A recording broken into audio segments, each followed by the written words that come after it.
It's the end of an era, as Playboy magazine announced that beginning next year, it will stop publishing models fully nude.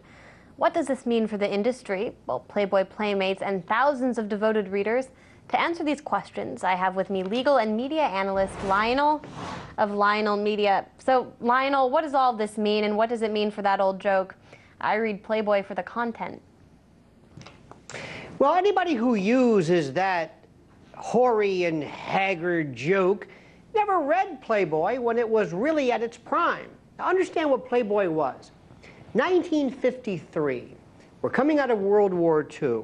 We were closeted, we were cloistered, sexually immature, the man in a gray flannel suit. That was America.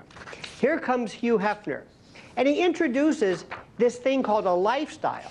Now, at the time, when you go back and you look at what Playboy was then, not only did it provide nude centerfolds and the like, but it was the absolute epicenter, the pole star of literary, artistic. They had poetry and Yevtushenko, Shel Silverstein, the Vargas girls. They had the interviews. You never missed the interviews from Jimmy Carter in that famous interview where he said he only lusted in his heart, Martin Luther King. I mean, it was an absolute repository of culture. Playboy After Dark, where he went into the actual TV world, brought us people like Jack Kerouac and Dick Gregory and great jazz and the Playboy Jazz Festival.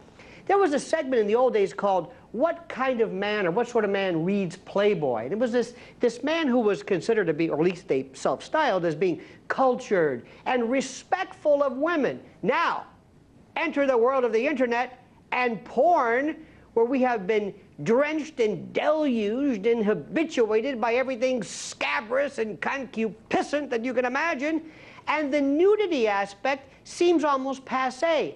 So what Corey Jones should do, and Hugh Hefner, is remove, expurgate, Baudelarize, and then take that part out and go back to what Playboy magazine really was great at, and that's content. Because as you know, today in this world, what really separates any entity is content, content, content.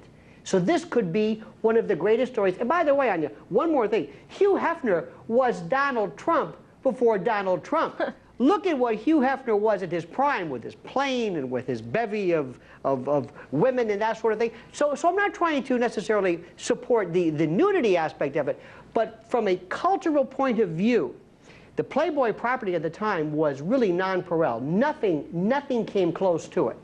Well, hope that Donald Trump didn't hear you say that, because I think he would have some things to say to you about that, Lionel. But what does this say in terms of who... Oh, I think he would. In terms of who Playboy is trying to attract now? I mean, millennials, do they look at Playboy? I'm thinking kids these days aren't hiding Playboy from their parents. Like you said, they have the internet. So is this just them saying we are shifting and kind of giving up on that market? When millennials get the word that this is hip, that hipsters read Playboy, that it becomes something that for some reason or another people are talking about and they're tweeting and they're hashtagging, once it breaks through and is now into that world of hipdom, you can better believe they will be rushing to either their online site or the magazine stand, and it will be a hit yet again. You're right that if there's anything millennials love, it is hipsterdom. Legal and media analyst Lionel of Lionel Media, thank you so much.